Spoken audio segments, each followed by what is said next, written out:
Good morning, good afternoon, or good evening, everybody. This is David Esquire coming to you live from EPHQ.EPHQ. And welcome to another episode of Raw 365, where we get real, authentic, and a little bit weird. We're talking about getting a little bit weird. Finger guns and snaps. That's kind of cool. It should be like finger gun and snap Saturday. Like, pew, pew, pew, pew. All right. So today's topic is, this one primarily is for like all us filmmakers that are out there. What audio products do you use to capture your audio? For me, now, let me also start off. This is not in any way, shape, or form an endorsement. I am not sponsored. Nothing was given to me. Everything I'm about to show you was spent with my cold, hard, cash, dead presidents. Yeah, mine. I spent the money. Not endorsement, just sharing. I am not a fanboy of any one particular product. I will use whatever works. And if Android was going to be the product for me, I would use Android. If it was going to be old Nokias from 10 years ago, I would use old Nokias. It doesn't matter. I do not have an affinity to one particular brand. So with that said, let's dive in. Let's dive in. So I have props. I have things like off camera over here that I'm going to share with you. And let's bring it back. Squirrel. The products that I like to use are by a company that's been around for quite some time. I love the way that the audio sounds for how it captures everything, whether it be lavs or little poofy mics or shotguns or whatever it might be. I absolutely love it. Their customer service, for my experience over the past near 20 years, has been top shelf all the way. And they have a phenomenal warranty for their products. I mean, like, for real dough. The warranty is for real dough. Like, Psalm would say, Psalm would say, Psalm would say. That's their warranty, Psalm would say.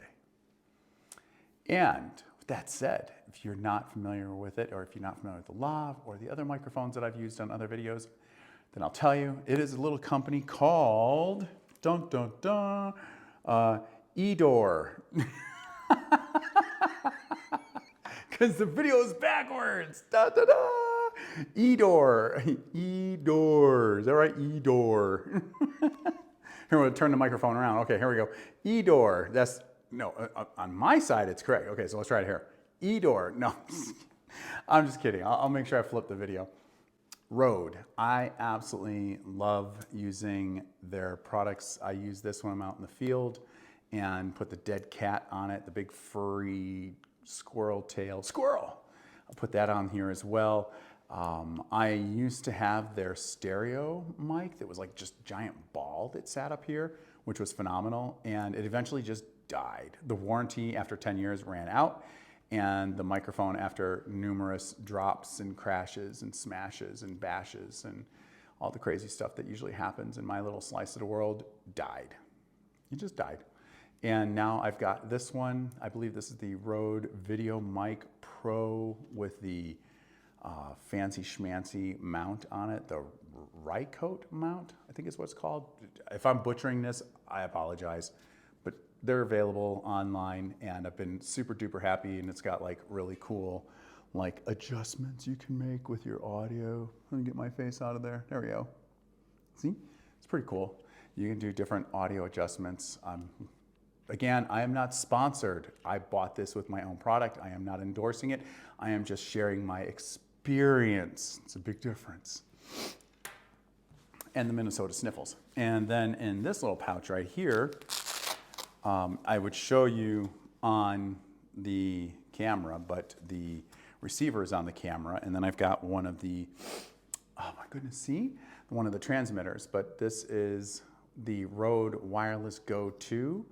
And check this out. So, because this is an honest experience, my first Rode Wireless Go 2 sucked.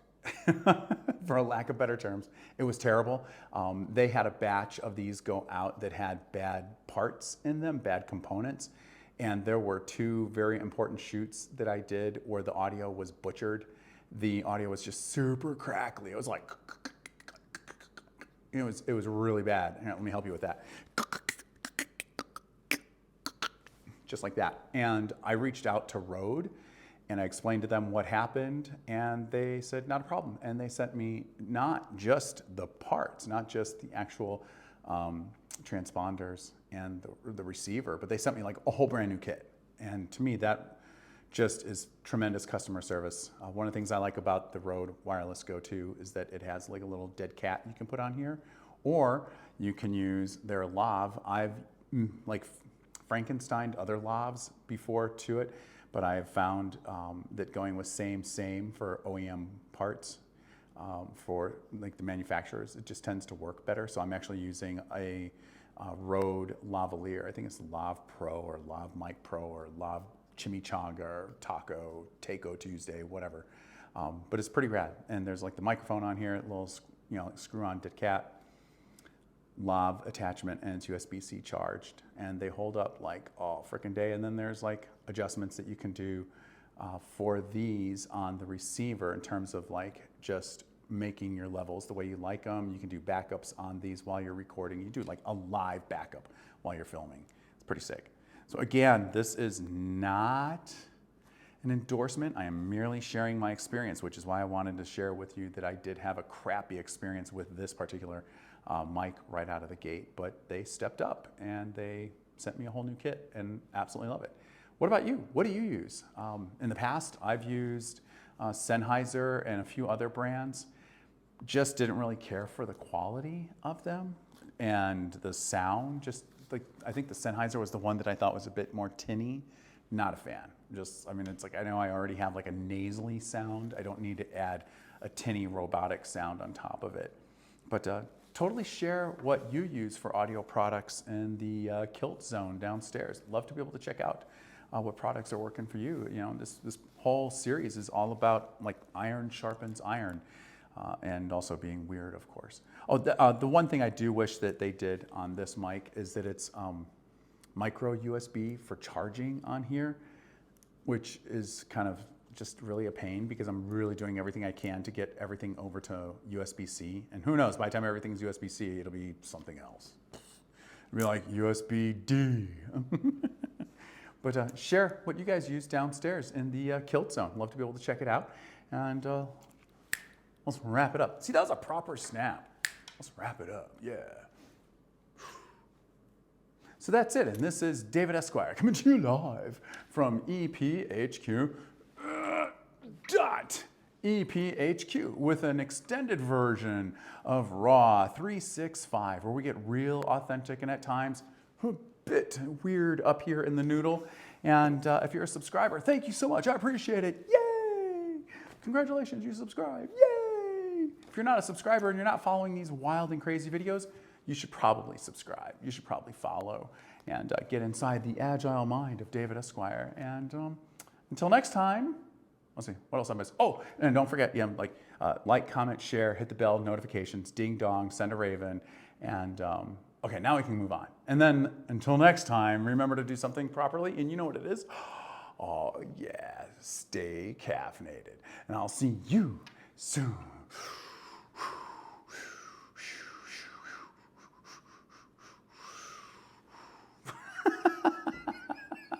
Bye, guys.